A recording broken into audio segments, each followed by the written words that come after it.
and it's going to enlighten us, I'm sure, in an aspects of Zionism that many of us may not be normally aware of.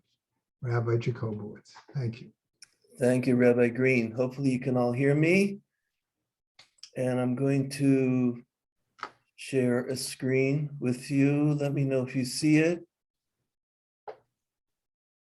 Does everybody see the screen? Yep, I see it. Okay.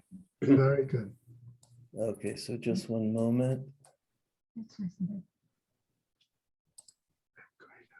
Okay. So the topic is religious Zionism and anti-Zionism. Zionism is not a modern idea. And for over 1,000 years, Jews lived and built their connection to Israel, as we know, until 70 CE, when the Romans destroyed Yerushalayim and the Beis Hamikdash and exiled us from the land. But since then, we've kept our connection with Eretz Yisrael and we prayed to return to it. And our love permeates our study of Torah, our tefillot, and it's the basis for the Yomim Tovim and the Tzom, the various fasts. On Pesach every year, we end with the Shana Baba Yerushalayim. So it could be fair to say that every affiliated Jew is a Zionist. However, as we'll see, it's not that simple. And why are so many Jews opposed in one degree or another to the Zionist enterprise? So there's a marvelous, marvelous book written by Professor Aviezer Ravitsky in 1993, in which he frames the question so well. It was a dream of utter perfection. The day would come when the entire Jewish people would reassemble as one in an undivided land of Israel. The Jewish people would free itself completely from its subjugation to the great powers. It would then be a source of blessing for all nations. But compared with this dream, the actual historical realization that's taken place in our own time seems truncated. Only a part of the Jewish people has gathered together into a Jewish state. Only some of the returnees observe the precepts of the Torah. Political and military strife hasn't vanished from the land. So what's the status of this imperfect reality in Jewish religious consciousness? Is this the beginning of the end, a step towards the fulfillment of the prophetic promises, or is it rather a violent betrayal of those promises in all their perfection? Traditional Jewish sources generally speak in terms of two polar concepts, exile and redemption. Can Jewish religious thought now acknowledge an intermediate or hybrid model that is neither? Can the Jewish people, once more sovereign in the Holy Land, still be said to be in exile?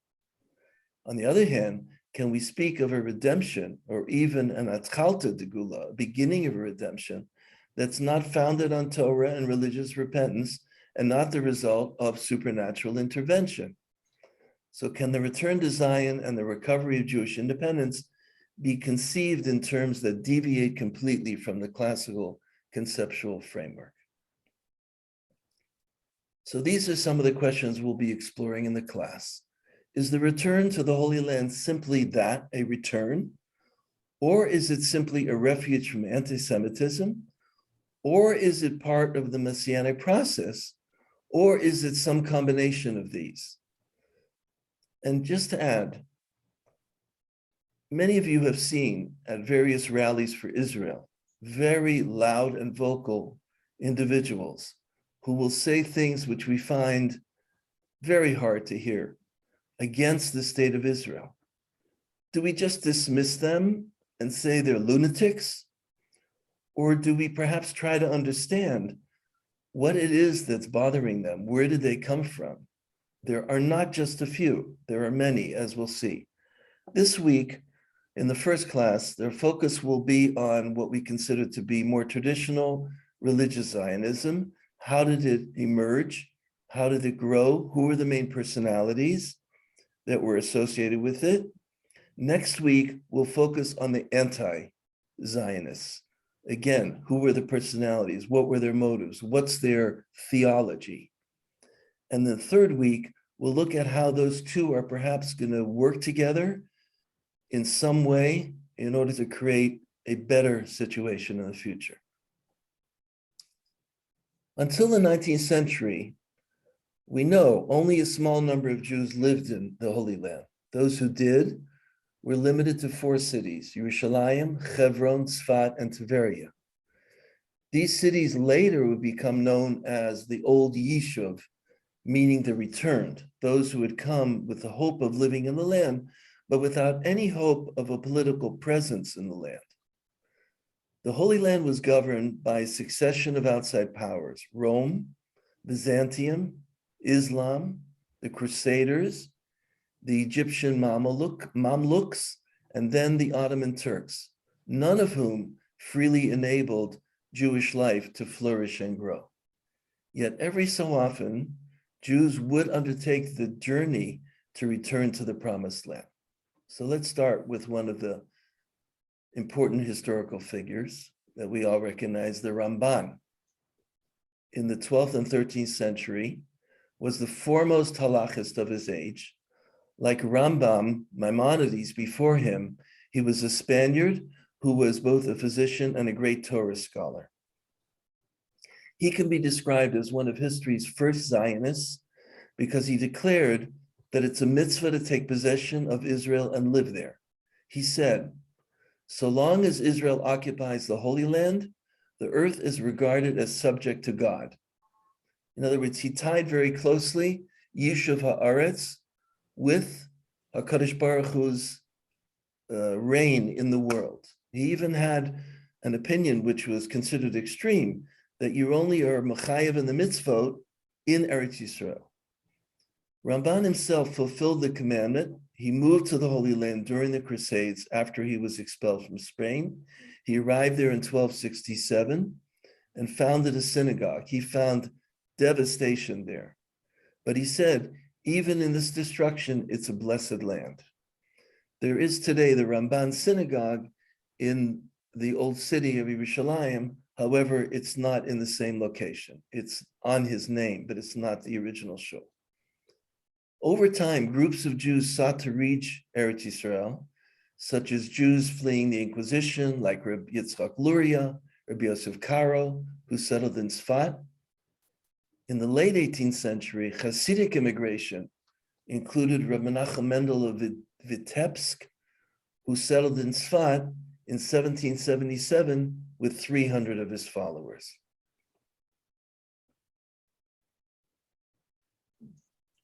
All of you probably recognize the great Vilna Gaon, who lived in the 18th century. The Vilna Gaon announced that the redemption would come only when Jews took practical action and settled the land. It wasn't enough to rely on prayer to bring the Messianic age.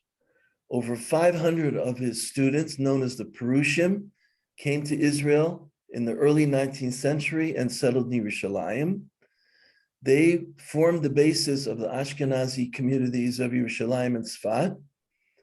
And the Gaon himself, interestingly enough, set out with his pupils to go to Eretz Yisrael, but for an unknown reason, we don't know to this day why he turned back and returned to Vilna. Throughout the whole 19th century, up to the 1880s, Ashkenazi Jews from Eastern Europe and Sephardi Jews from Turkey, Bulgaria, and North Africa immigrated. Now that brings us to the advent of Zionism in the modern era.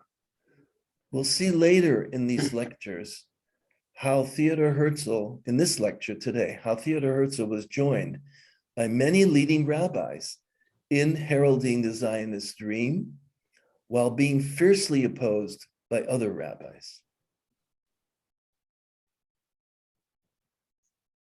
You probably all recognize this gentleman, Napoleon Bonaparte. The first laws to emancipate Jews in France were enacted during the French Revolution in the 18th century.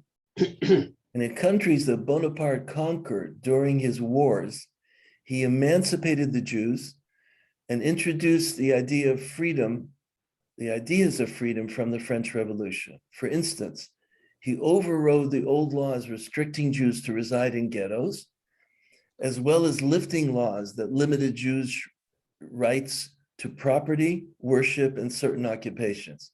Now, this all sounds positive to our ears, but Rabbi Wein claims that Napoleon was interested primarily in seeing the Jews assimilate rather than prosper as a distinct community. His outward tolerance and fairness towards Jews was based on his grand plan to have them disappear entirely by means of assimilation, intermarriage, and conversion.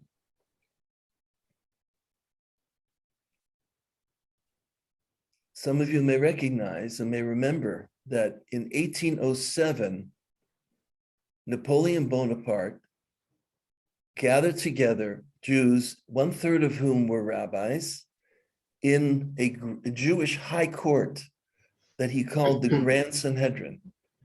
The name was chosen to imply that this group would have the authority of the original Sanhedrin that had been the main legislative body of the Jewish people in ancient times. Many Jews recognized his goals, namely to eliminate Jewish singularity and force them to adopt French cultural mores.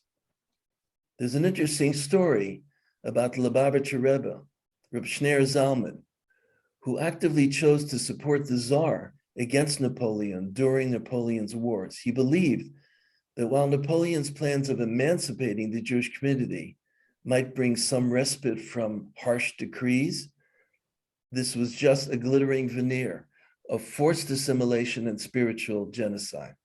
The Rebbe's contribution to Russia's victory was recognized by the Tsar, who awarded him the status of, quote, an honorable citizen for all generation. And 5 generations of Chabad Rabbis were to make use of this special standing in their work on behalf of the Jews of Russia.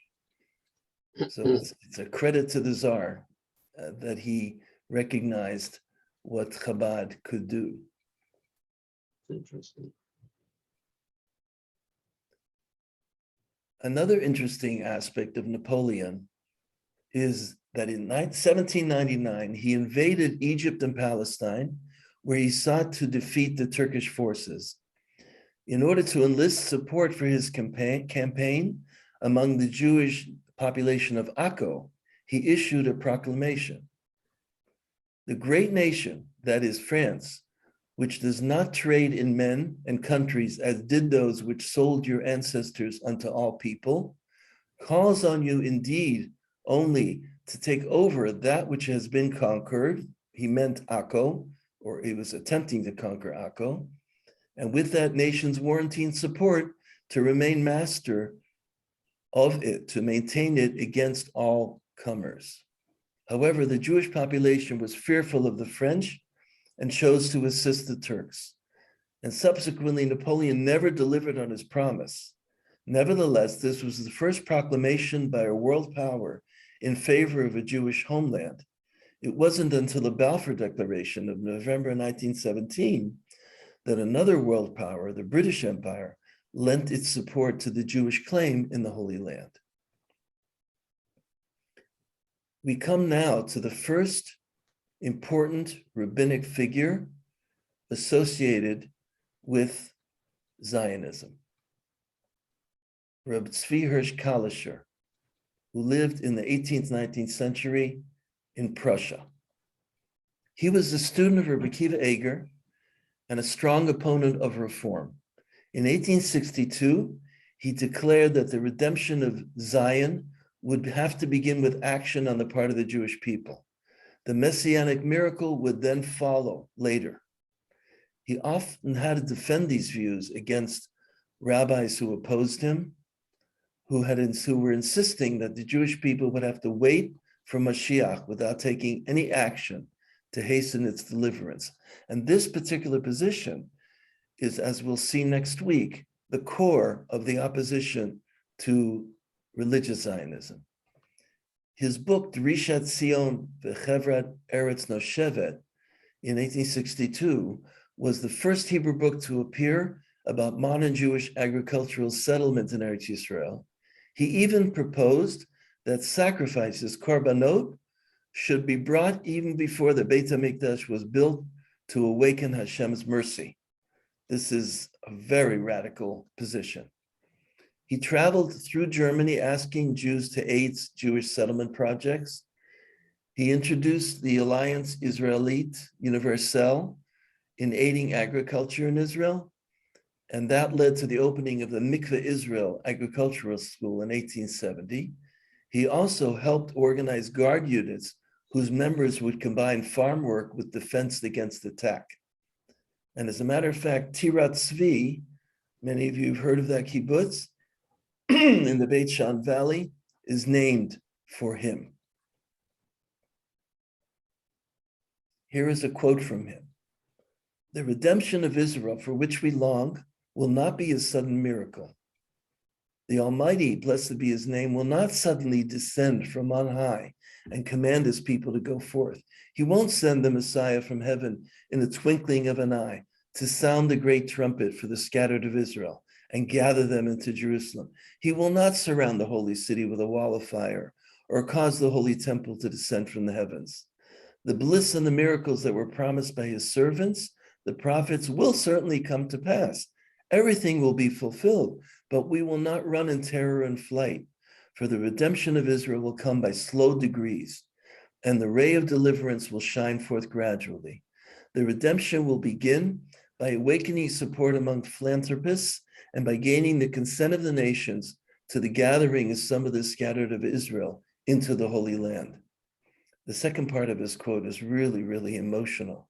Why do the people of Italy and of other countries sacrifice their lives for the land of their fathers, while we, like men bereft of strength and courage, do nothing? Are we inferior to all other peoples who have no regard for life and fortune as compared with love for their land and nation?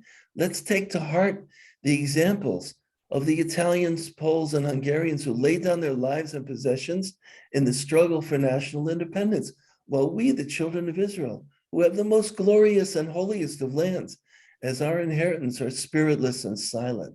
We should be ashamed of ourselves. All the other peoples have striven only for the sake of their own national honor. How much more should we exert ourselves? For our duty is to labor not only for the glory of our ancestors, but for the glory of God who chose Zion. Very powerful words.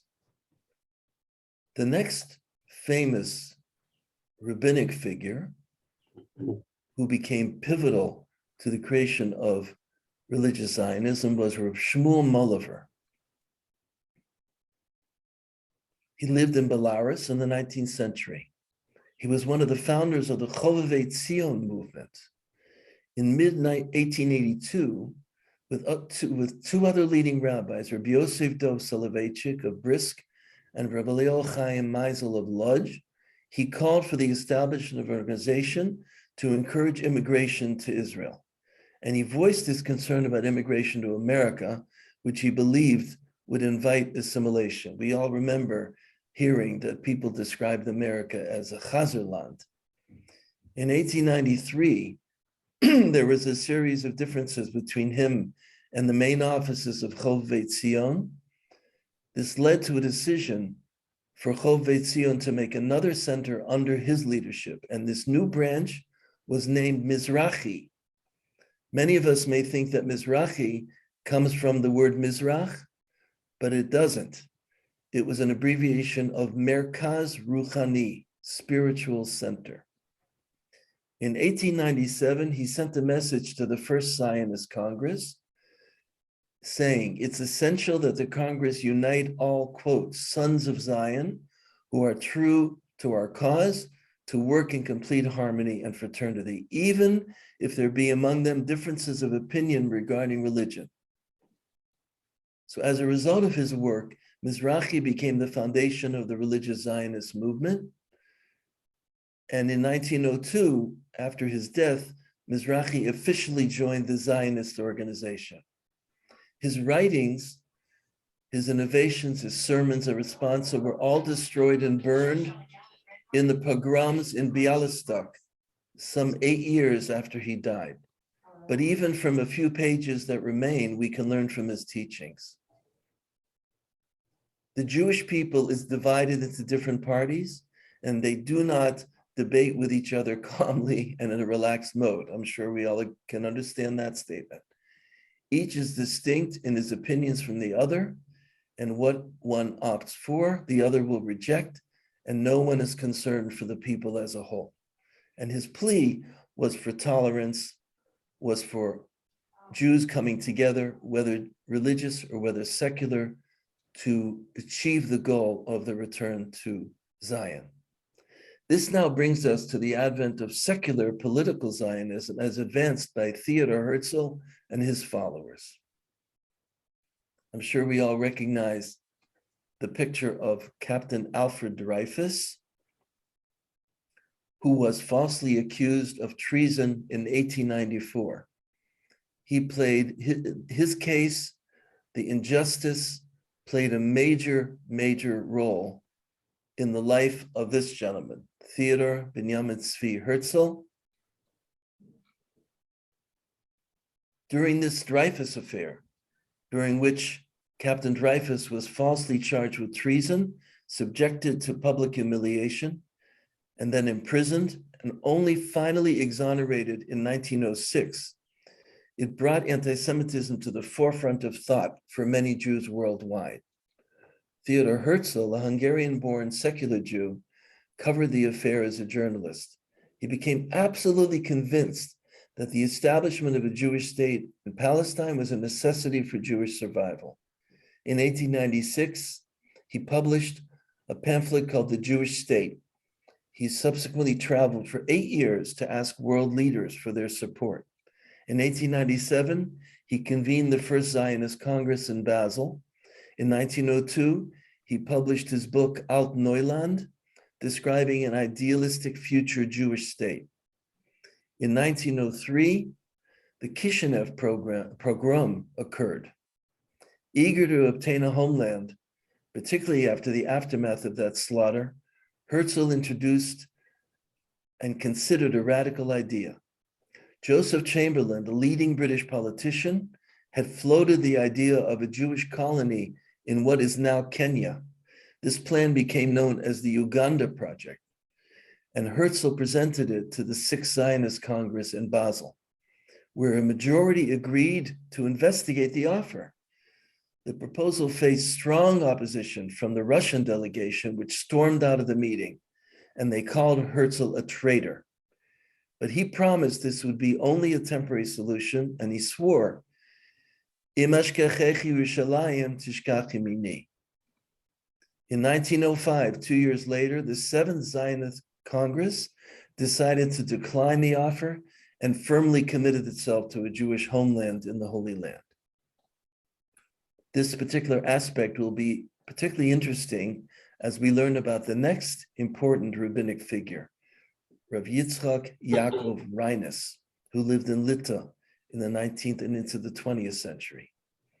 He was a Lithuanian Orthodox rabbi. He had studied in Volozhin, and he was recognized as one of the Gedolei Yisrael. He attended the Third Zionist Congress in Basel in 1899, and he brought the Mizrahi movement to be part of the Zionist organization and grew it to encompass 120 chapters within 2 years. The Chavetz Chaim, one of his closest friends, tried to dissuade him from joining with the Zionists, but he was unable to change his mind. That same year, he published Or Chadash al Tzion, a religious defense of Zionism. He sent a copy of the book to Herzl, along with a letter, in which he said, "I'm honored to present you with my book, Or Chadash al Tzion, which I dedicate to your great and exalted name. I see it as a personal obligation to present this to you as a gift to the one who founded this movement and gave his life to it." Interestingly, in 1905, Rabbi Reines established the first yeshiva in Eastern Europe to teach secular subjects and the Hebrew language, along with the traditional Talmud curriculum. He called it Torah Vadat. It was a path-breaking institution, and years later, as we know, a yeshiva of the same name was established in New York by his students. In contrast to the position of some other religious Zionists of his time, he believed that Zionist efforts had no connection to Mashiach. Rather, it was a political movement necessary to save the Jewish people from current danger. He embraced an approach that could be termed practical Zionism. The salvation of the people was the highest priority. And just a quote from him, anyone who thinks that the Zionist idea is somehow associated with future redemption of the coming Mashiach, and who therefore regards it as undermining our holy faith, is clearly in error. It has nothing to do with the question of redemption.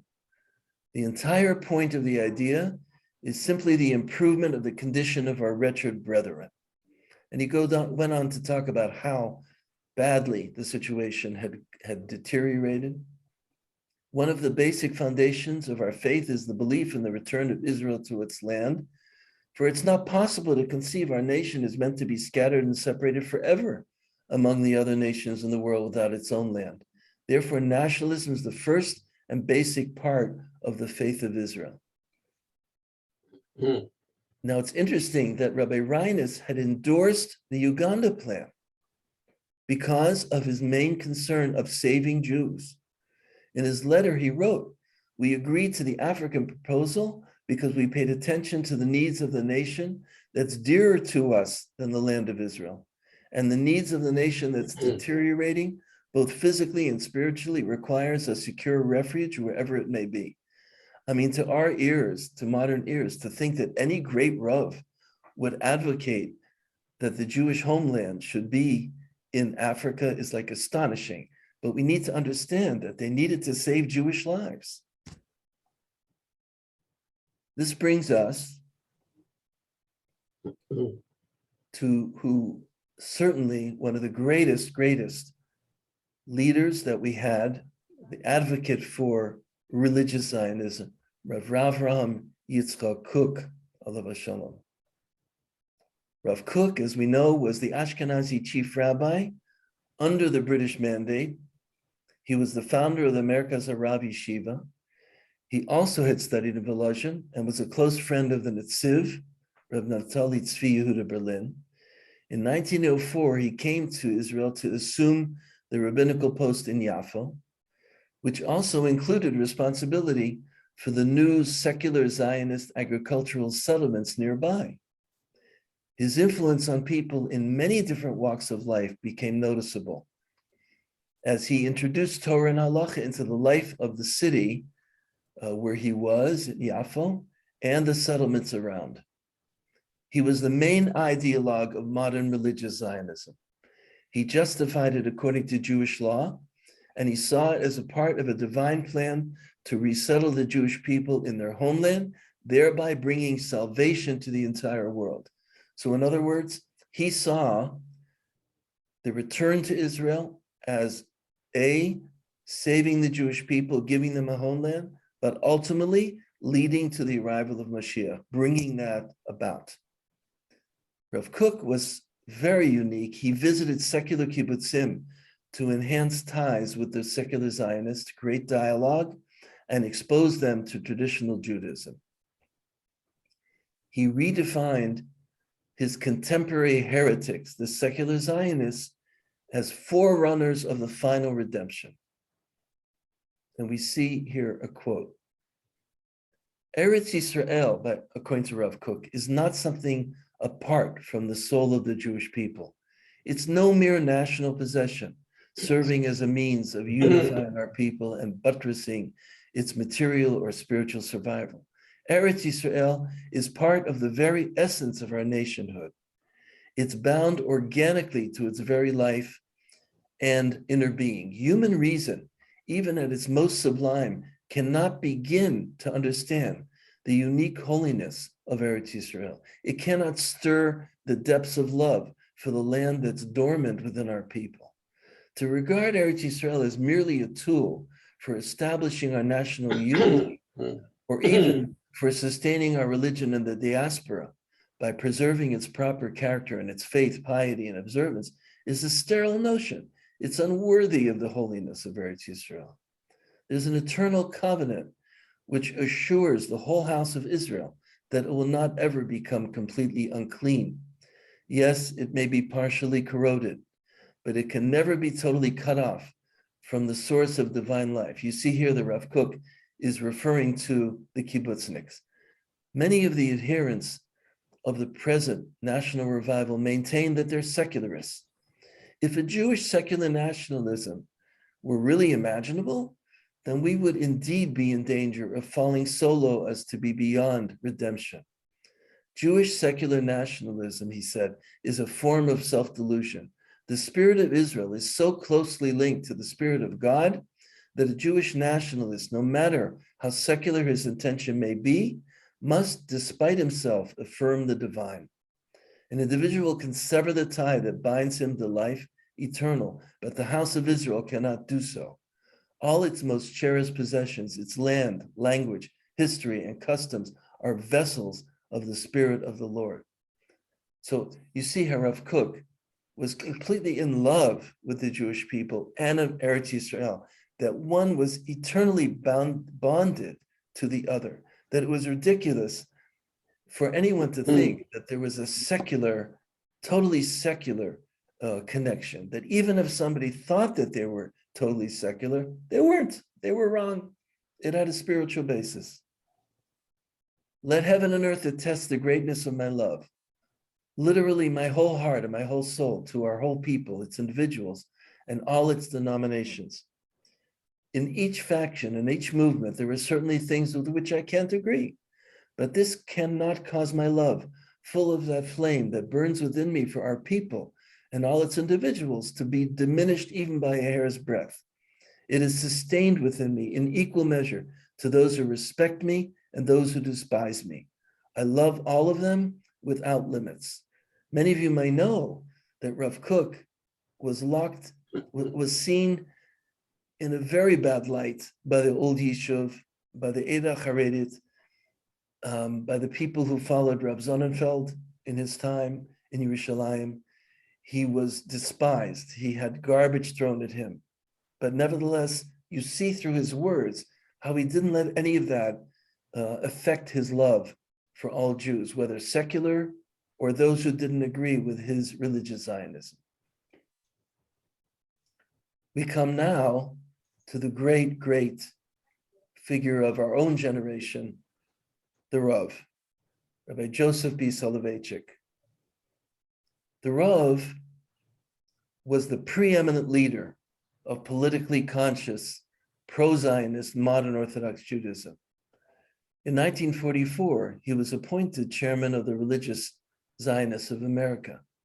Now we recognize the Rav did not come from a lineage that supported Zionism. His grandfather was one of the fiercest opponents of religious Zionism. He himself, from his early life, was a member of Agudas Yisrael. We're going to be speaking about Agudas Yisrael next week to explain how they differed from the Mizrahi approach. And he shifted his allegiance from Agudas Yisrael to Mizrahi. Why? Because he had a painful reevaluation of his philosophy in response to the Shoah. Out of respect for his stature, many leaders and politicians from Israel sought his advice and blessings in state affairs. We're told that he was offered the position of chief rabbi of Israel by Prime Minister Ben-Gurion, but he quietly declined. Despite his open and ardent support for the modern state of Israel, he actually only visited Israel once in 1935, when he was considering a run for chief rabbi of Tel Aviv, before the modern state was established. And many of you may know that the reason primarily that he lost that election was because of his affiliation with Aguda. A quote from the Rav. In his own words, "I was not born into a Zionist household. My parents' ancestors, my father's house, my teachers and colleagues were far from the religious Zionists. The years of the Holocaust, the establishment of the State of Israel, and the accomplishments of the Mizrahi in Israel have convinced me of the correctness of our movement's path."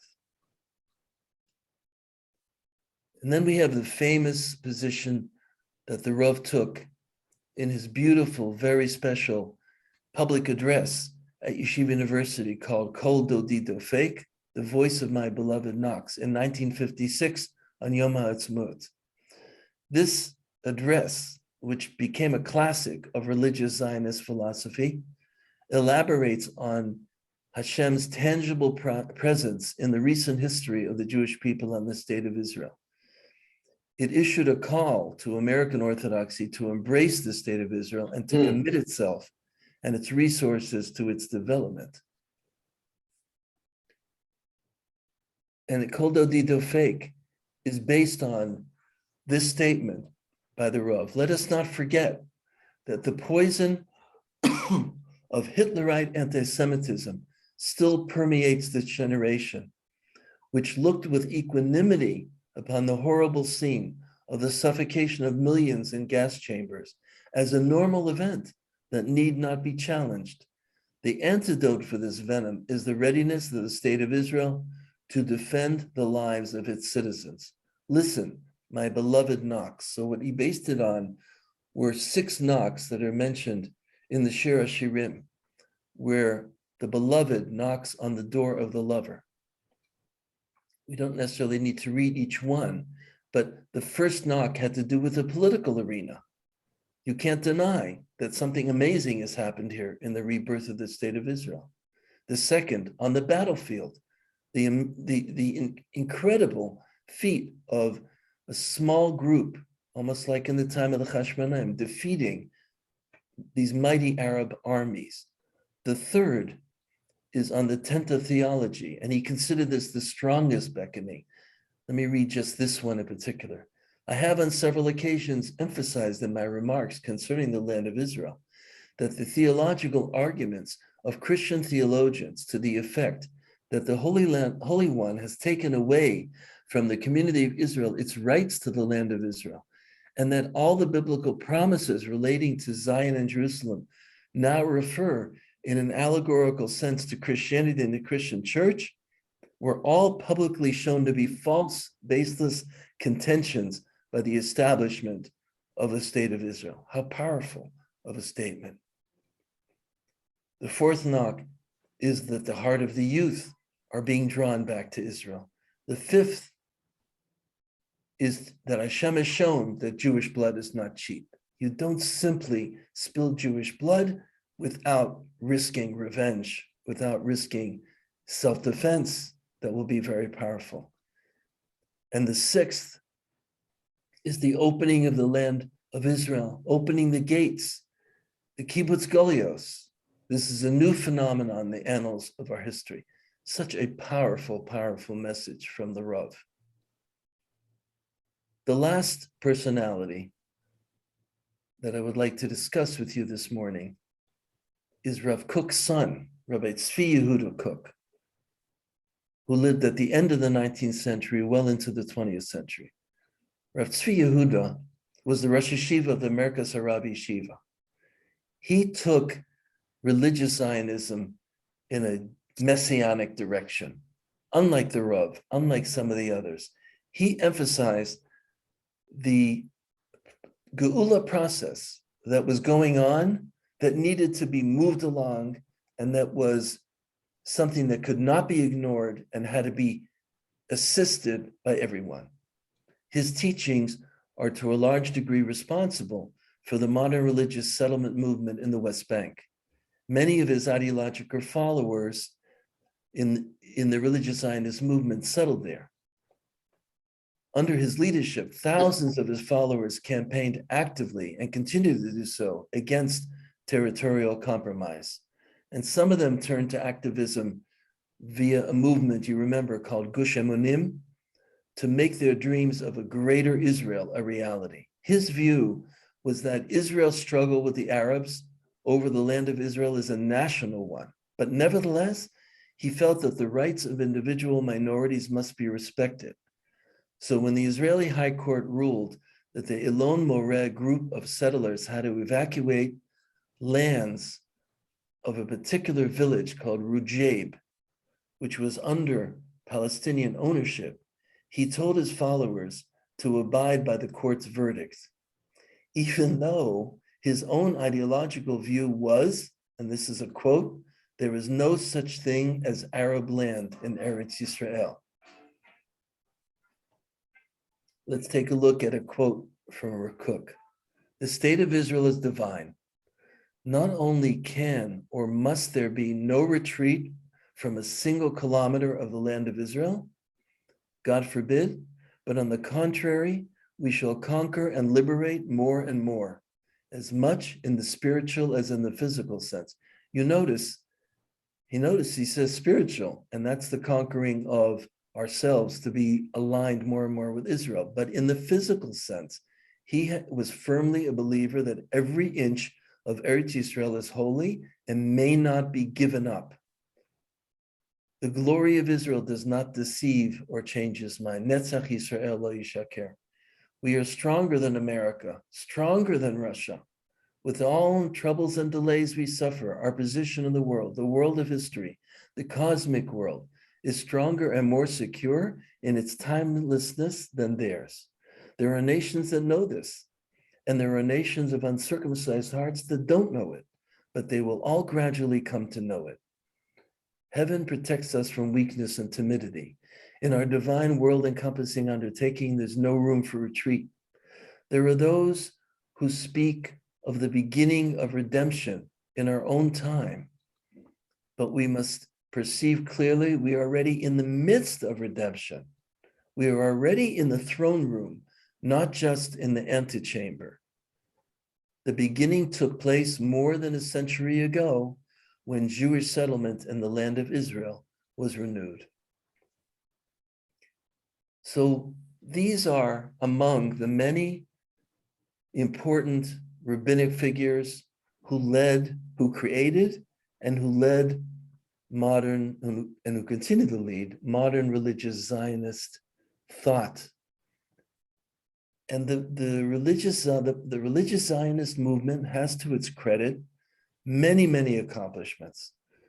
These include the religious kibbutz movement, which established and grew many religious kibbutzim that served as a model of sharing and socialism while adhering very, very much to all the mitzvot of the Torah.